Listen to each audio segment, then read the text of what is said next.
Livro do Jogador, Apêndice D, Estatísticas de Criaturas, Episódio 122, de Diabrete a Leão.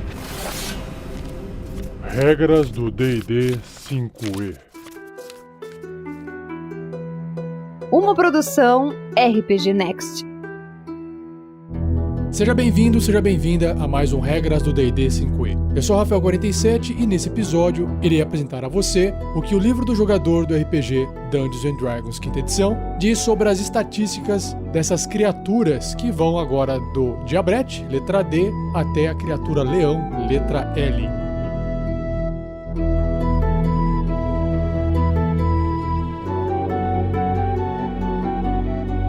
Seja você também um guerreiro ou uma guerreira do bem. Para saber mais, acesse padrim.com.br/rpgnext ou picpay.me/rpgnext.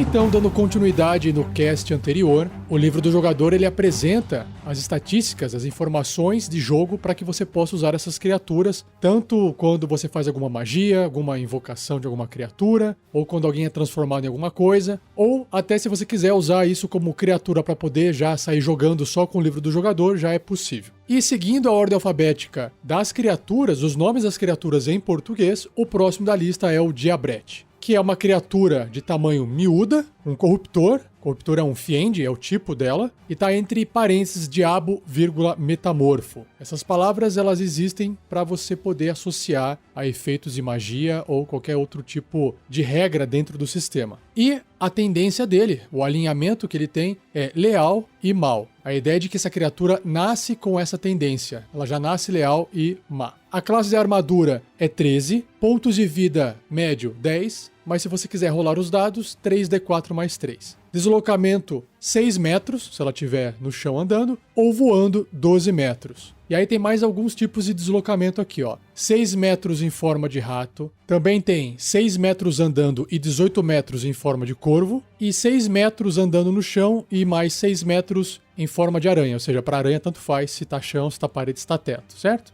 Sobre os atributos, começando com a força. Força 6, modificador menos 2, destreza 17, modificador mais 3, constituição 13, modificador mais 1, inteligência 11, modificador 0, sabedoria 12, modificador mais 1 e carisma 14, modificador mais 2. Perícias, enganação mais 4, furtividade mais 5, intuição mais 3, persuasão mais 4. E olha só, resistências a dano, ou seja, todo o dano que ele sofrer desses tipos que eu vou citar agora serão reduzidos pela metade. Então, frio, contusão, cortante e perfurante de armas não mágicas e que não sejam de prata. E mais, além dessas resistências, imunidade a dano, ou seja, não vai causar dano algum ao Diabrete. Fogo e veneno. Sobre os seus sentidos, tanto visão como audição ou qualquer outra coisa assim de perceber o mundo ao seu redor, ele tem visão no escuro de 18 metros e a percepção passiva é de 11. Idiomas, ele fala e entende infernal e comum. E o nível de desafio desse Diabrete miúdo, que tem o tamanho de um gato, imagina um gato aí com asas,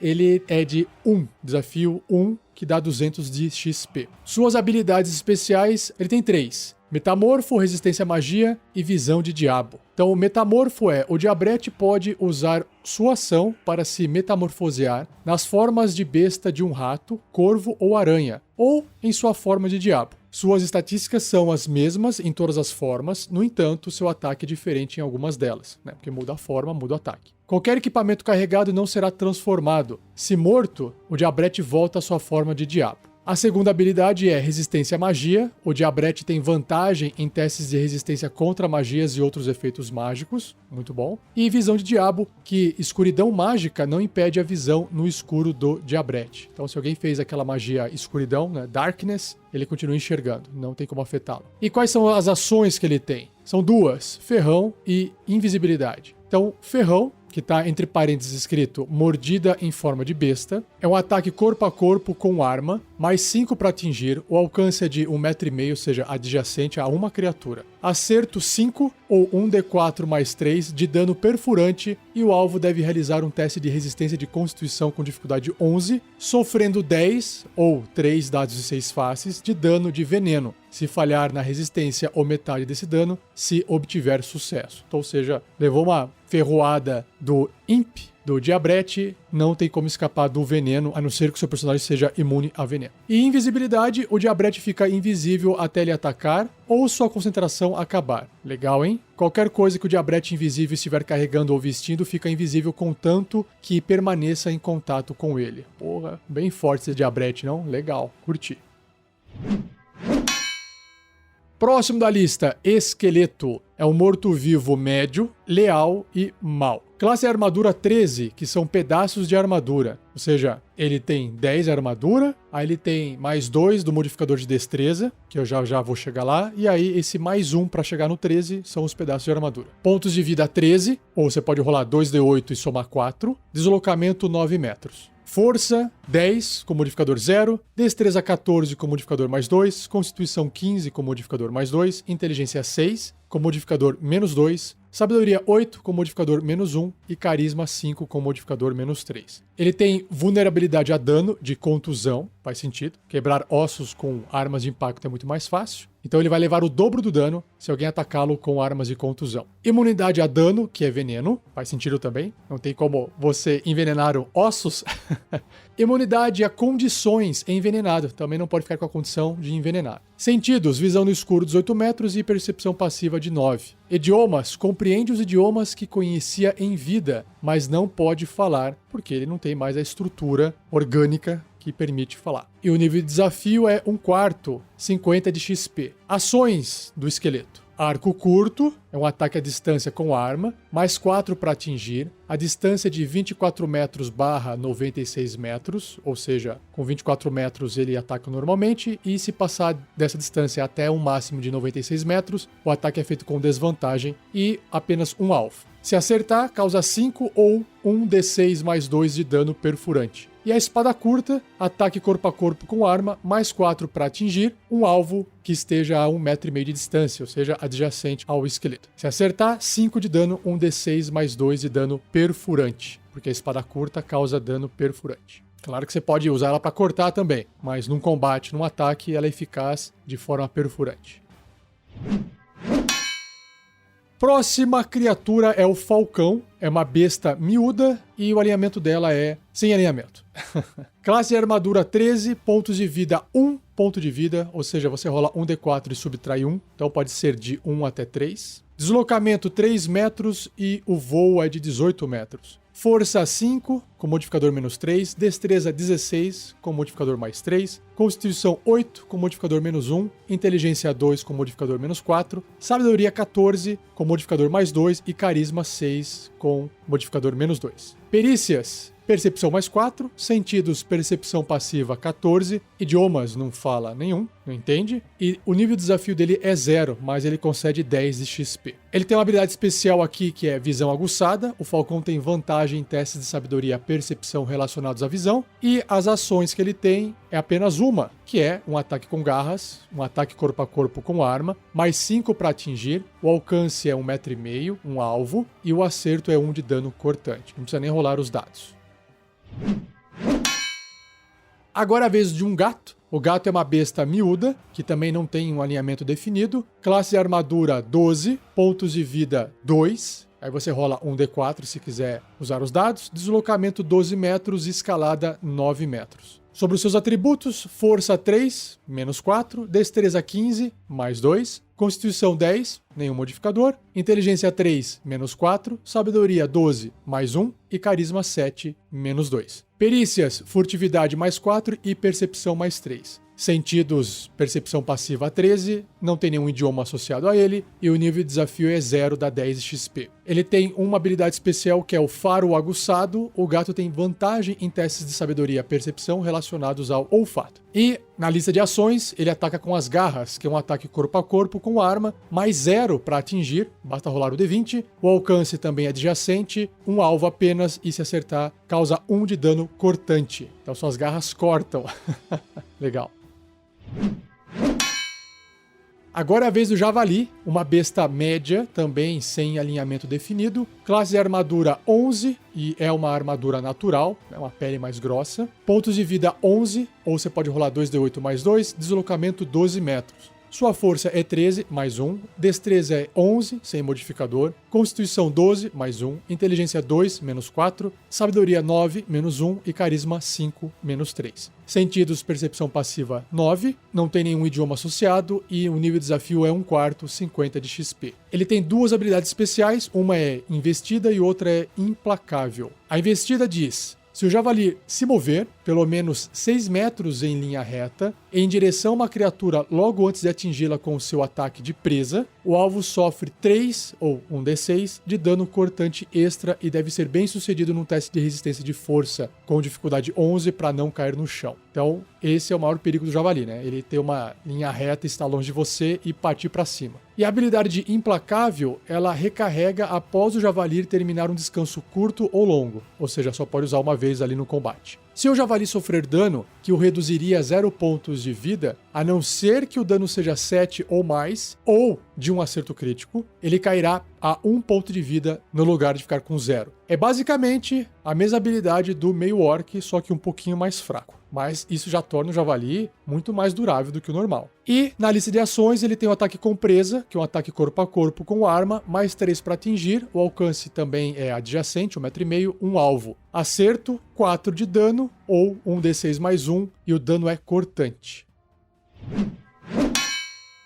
Por fim, a última criatura do cast de hoje é o leão. O leão é uma besta grande, com um alinhamento imparcial ou desalinhado, ou não tem alinhamento, assim como todas as criaturas, os animais naturais. Classe de armadura 12, pontos de vida 26, ou você pode rolar 4d10 mais 4, e o deslocamento é de 15 metros. Sua força é de 17 mais 3, destreza 15 mais 2, constituição 13 mais 1, inteligência 3 menos 3 de modificador, sabedoria 12, mais 1 e carisma 8, menos 1. O que eu acho interessante desses atributos é que ele dá uma percepção do que é um leão, um animal que a gente conhece, convive e que poderia nos matar facilmente, né? Diferente de um gato, diferente de um corvo, ou até diferente de um javali, que é perigoso também, mas em termos de poder, o leão, né? Você esquece. Se você for colocado dentro de uma jaula com um leão, você morreu. Uma pessoa normal. Então você tem uma noção, assim, do que é uma criatura letal, extremamente letal, né? Que a gente conhece e já viu em zoológico, pelo menos. Então tá aí os atributos dela. Agora, sobre perícias: furtividade mais 6, percepção mais 3, e os sentidos, percepção passiva 13, não tem idiomas associado a ele, e o nível de desafio é 1, ou seja, 200 de XP. Então, quando você coloca uma criatura de nível de desafio 1 na frente de um ser humano normal, uma pessoa comum, um aldeão, algo assim, não um herói, né? Um aventureiro, você sabe que aquela criatura tem uma chance enorme de matar você ou seu personagem, ou se você for um aldeão começando a sua carreira, é muito fácil você morrer por uma criatura dessa. Agora, se forem 4 heróis ou 5 heróis lutando contra um leão, eles vão sobreviver provavelmente, porque o nível de desafio é 1. Isso se os heróis e os personagens também estiverem no nível 1, né? Então, sei lá, um guerreiro de nível 1, um paladino de nível 1, um mago de nível 1 e um ladino de nível 1, por exemplo. Todos eles lutando contra um leão, eles vão sobreviver. Talvez um caia num ataque, mas eles vão conseguir lidar com o leão. Bom, agora sobre as habilidades especiais, ele tem 4 na lista: o bote, o faro aguçado, salto em corrida e táticas de matilha. Então, sobre o bote: se o leão se mover pelo menos 6 metros em linha reta em direção ao alvo, logo antes de atingi-lo com seu ataque de garra, basicamente é igual a investida do javali até agora, a regra, né? O alvo deve ser bem sucedido num teste de resistência de força com dificuldade 13 para não cair no chão, porque o leão vai estar pulando em cima dele. Se o alvo cair no chão, o leão poderá realizar uma ação bônus para realizar um ataque de mordida contra ele. Aí ferrou. Já ganhou um ataque extra ali, né? Beleza. Já já eu chego nas ações que descrevem os ataques. Agora, a próxima habilidade é o faro aguçado. O leão tem uma vantagem em testes de sabedoria e percepção relacionados ao olfato. Próxima habilidade é o salto em corrida. Como parte do seu movimento e depois de uma corrida inicial de 3 metros, o leão pode realizar um salto em distância de até 7,5 metros. Porra, uma boa distância. E por fim, táticas de matilha. O leão tem vantagem nas jogadas de ataque contra uma criatura se pelo menos um dos aliados do leão estiver a 1,5 metro da criatura, ou seja, adjacente à criatura, e não estiver incapacitado. Aí a coisa também piora. Se você tiver um leão contra você e um inimigo que é amigo desse leão contra você também, o leão faz um ataque com vantagem contra você. Olha o perigo. Claro que também se você tiver um leão como aliado seu, você também terá uma vantagem muito forte. E as ações do leão são 2, mordida e garras. A mordida é um ataque corpo a corpo com arma, mais 5 para atingir. O alcance é 1,5 metro, adjacente apenas um alvo. Se acertar, 7 ou 1d8 mais 3 de dano perfurante. E as garras é um ataque corpo a corpo com arma, mais 3 para atingir. O alcance é 1,5 metro, adjacente um alvo. E o acerto é 6 ou 1d6 mais 3 de dano cortante. Aí se você estivesse se perguntando, para que eu usaria um leão para atacar com uma garra, sendo que a garra causa claramente menos dano do que uma mordida? A garra tem a mesma chance de acertar o ataque do que uma mordida, só que causa menos dano. E por que eu usaria então a garra ao invés da mordida? É porque a garra causa dano cortante e a mordida causa dano perfurante. Então pode ser que, numa determinada situação, a garra vai ter uma eficiência ou vai funcionar melhor para poder causar dano em alguma coisa.